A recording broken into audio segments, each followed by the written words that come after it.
So hey guys, welcome back to another novel explanation of रीनेस्ड immortal and I hope कि तुम लोग बहुत ही ज्यादा अच्छे और मजे में होगे। और अगर नहीं हो तो बिल्कुल मेरी तरह तो इस एपिसोड को देखने के बाद जरूर हो जाओगे। हमारी कहानी की शुरुआत भी वहीं से होती है जहाँ पर हमारा लास्ट पार्ट एंड हुआ था और हमने देखा था कि वांग लिन ने उस कुन क्रिस्टल को पूरी तरीके से अपने अंदर अब्सॉर्ब कर लिया था। साथ ही उसे अब एक नई जगह की तलाश है जहाँ पर इससे भी कई गुना ज्यादा स्पिरिचुअल एनर्जी मौजूद हो, और इसीलिए हम देखते हैं कि वो अपने केव से बाहर आकर केव नंबर 745 की तलाश करता है। यहाँ पर हमें ये बताया जाता है कि वांग लिन ने उस कुन क्रिस्टल स्टोन को यूज किया ताकि उसे ये पता चले कि यहाँ आस पास कौन सी केव है जो कि अपने स्पिरिट वेन के सबसे ज्यादा करीब है। लेकिन अनफॉर्चुनेटली हमें यहाँ पर दिखाया जाता है कि कोई और पर्सन ऑलरेडी उस केव के अंदर मौजूद होता है। इसी वजह से उस केव का एंट्रेंस पूरी तरीके से सील था और इसीलिए वांग लिन चांग दावाई के पास जाने का प्लान बनाता है। साथ ही हमें यहाँ पर बताया जाता है कि जब वांग लिन चांग दावाई की तरफ बढ़ रहा होता है तो चांग दावाई उसको ऑब्जर्व कर लेता है कि वो उसी की तरफ आ रहा है। इसी दौरान हम देखते हैं कि वांग लिन की आंखों में एक क्लिंग इंटेंट का छोटा सा ट्रेस नजर आने लगता है जैसे ही वो बस 10 फीट ही उस ओल्ड मैन से दूर होता है। इसी दौरान हम देखते हैं कि चांग दावाई बहुत ही ज्यादा शॉक्ड हो जाता है जब वो वांग लिन की हार्ट बीट को चेक करता है, और फिर जब वो वांग लिन को देखता है कि वो अपने लेट फाउंडेशन एस्टेब्लिशमेंट स्टेज के पीक पर पहुंच चुका है तो वो पूरी तरीके से हैरान हो जाता है, क्योंकि उसे यकीन नहीं हो रहा था कि जब उसे वांग लिन को फर्स्ट टाइम देखा था तो वो इंटरमीडिएट फाउंडेशन एस्टेब्लिशमेंट स्टेज पर मौजूद था। और फिर वो बेझिझक कह उठता है कि मुझे यकीन है कि इस क्यानवू नाम के बंदे के पास कोई हेवनली डिफाइनिंग ट्रेजर है या फिर इसके पास कल्टीवेशन का कुछ अलग ही मिस्टीरियस टाइप का मेथड है। जिसके बाद हम देखते हैं कि वो जैसे ही वांग लिन की तरफ देखता है तो वो स्माइल करने लगता है और कहने लगता है कि क्यानवू, मुझे डर है कि जब मैं तुझसे दोबारा मिलूंगा तो तब शायद मुझे तुम्हें एज अ फेलो कल्टीवेटर कहकर पुकारना होगा। जिस पर हम देखते हैं कि वांग लिन कैजुअली रिप्लाई देते हुए कहता है कि कोई बात नहीं, हो जैसा कोई मसला नहीं। जिसके बाद वो ओल्ड मैन से कहता है कि क्यानवू, मुझे यकीन है कि अगर तुम कोर फॉर्मेशन स्टेज तक पहुंच जाओ तो मुझे पूरा यकीन है कि तुम आने वाले कंपटीशन में बहुत ही अच्छा चांस हासिल कर सकते हो जिससे कि तुम एक कोर डिसाइपल कुछ ही मंथ्स में बन सकते हो। और हाँ, भूलना मत कि अगर तुम एक बार कोर डिसाइपल बन जाओ तो यहाँ पर साल में एटलीस्ट एक बार जरूर आना है। इसी दौरान हम देखते हैं कि उसकी आंखों में इविल इंटेंट नजर आने लगता है जब वो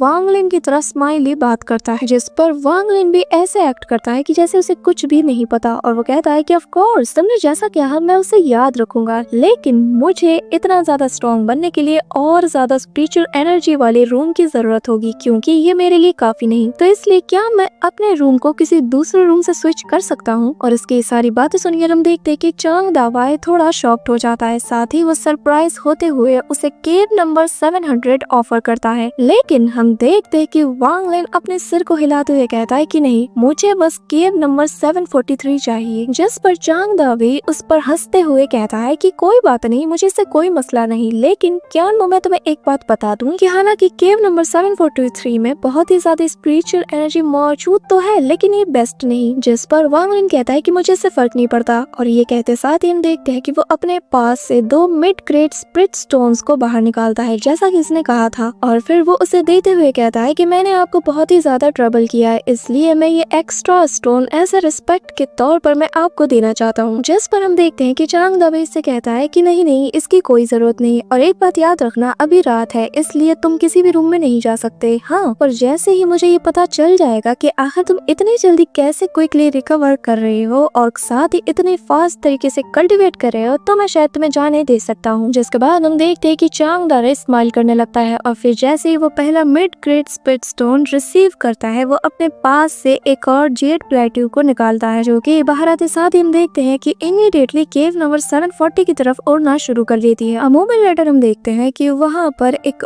ओल्ड मैन उड़ता हुआ आता है जो कि केव नंबर 743 से ही बाहर आया होता है, और वो चांग दावाई के सामने अपीयर्ड होने के बाद उसे रिस्पेक्ट देते हुए उससे कहता है कि सीनियर, आखिर आप मुझसे किस बारे में बात करना चाहते हो? जिस पर चांग दावाई उससे कहता है कि मैं चाहता हूँ कि तुम अपने टोकन को इस केव केव के साथ एक्सचेंज कर लो। ये सुनने के बाद ही हम देखते हैं कि वो बियर्डेड ओल्ड पर्सन वांग लिन की तरफ ऊपर से नीचे देखने लगता है और फिर वो वांग लिन से बदतमीजी के साथ कहता है कि क्या तुम वही बच्चे हो जिसे कि ये केव चाहिए? ठीक है, फिर मुझे 100 मिड ग्रेड स्प्लिट स्टोन दो और फिर तुम इसे ले सकते हो, वरना इसके बारे में सपना देखना छोड़ दो। और इतने रूडली और एटीट्यूड के साथ बात करने के बाद हम देखते हैं कि वो दोबारा से अपने केव 740 की तरफ चला जाता है और जाते हुए वो एक बार भी चांग दावई की तरफ भी नहीं देखता। हम देखते हैं कि चांग दावई को उसकी इस हरकत पर बहुत ही ज्यादा गुस्सा आता है, जो कि हमें उसके फेस से नजर आता है, लेकिन वो क्यान वू से डील करने के बाद ही इससे सबक सिखाना चाहता है। जिसके बाद हम देखते हैं कि वो वांग लिन से प्रॉमिस करता है कि फिलहाल के लिए तुम चले जाओ, लेकिन मैं तुम्हें कल केव जरूर दिला दूंगा। इस सुनने के बाद हम देखते हैं कि वांग लिन दोबारा से अपने केव में वापस चला जाता है। इसी दौरान उसे चांग दावई के बैड इंटेंशंस के बारे में भी पता चल जाता है। हम देखते हैं कि जैसे ही वहाँ पर रात छा जाती है, चांग दावई वांग लिन के केव के बाहर आ जाता है और वो वहाँ पर वांग लिन की तलाश करते हुए उसकी आंखों में हमें बहुत ही ज्यादा लालच नजर आता है। यहाँ पर हमें ये बताया जाता है कि चांग दावई अभी भी early stage of core formation पर अटका हुआ है और इसी वजह से उसे एक कोर डिसाइपल से एक्सपेल्ड कर दिया गया था और फिर वो एक आउटर सेक्ट का डिसाइपल एडमिनिस्टर बनकर रह गया। साथ ही हमें यहाँ पर यह भी बताया जाता है कि सोल रिफाइनिंग सेक्ट इस बारे में बिल्कुल भी केयर नहीं करती कि जो आउटर सेक्ट के डिसाइपल्स होते हैं वो जी रहे हैं मर रहे हैं, उन्हें बस टैलेंट की भूख है। और वांग लिन की कल्टीवेशन स्पीड चांग दावई को एक होप देती है कि शायद वो दोबारा से खोई हुई रेपुटेशन और उस जगह को दोबारा से हासिल कर सकता है और इसीलिए उसे फर्क नहीं पड़ता कि अगर वो वांग लिन को यहाँ पर जान से मार भी देता है तो किसी को भी कुछ भी पता चलेगा। जिसके अगले पल हम देखते हैं कि चांग दावई वांग लिन के केव के एंट्रेंस के पास पहुंच जाता है, जहाँ पर वो देखता है कि उसका एंट्रेंस अभी हाफ क्लोज था। हम देखते हैं कि ये बात बहुत ही ज्यादा अजीब तो थी, लेकिन ये इतना ज्यादा लालच में डूब चुका था कि वो इस बात को इग्नोर कर देता है। जिसके दूसरी पल हम देखते हैं कि वो उसी जेड प्लेटी को बाहर निकालता है, जिससे वो केव के डोर को ओपन करता है और बिना सोचे समझे पागलों की तरह शिकारी के घोंसले में आ जाता है। जिसका मतलब दिखाया जाता है कि जैसे ही वो एंटर करता है उसके अकॉर्डिंग वांग लिन को इस वक्त मेडिटेट करना चाहिए, क्योंकि उसके अकॉर्डिंग वांग लिन को उसके इंटेंशन के बारे में कुछ भी अंदाजा नहीं। ये सारी चीजें सोचने के दौरान हम देखते हैं कि वो मन ही मन बहुत ही ज्यादा खुश हो रहा होता है। साथ ही हमें यहाँ पर ये बताया जाता है कि वो वांग लिन को इस वक्त जान से नहीं मारना चाहता, क्योंकि वो वांग लिन के उस सीक्रेट मेथड को जानना चाहता है जिससे कि उसकी कल्टीवेशन क्विकली इंक्रीज हो रही है और इसीलिए वो वांग लिन को जिंदा रखने वाला था। इसी वजह से हम देखते हैं कि चांग दावई वहाँ पर एक सील को फॉर्म करता है, जिससे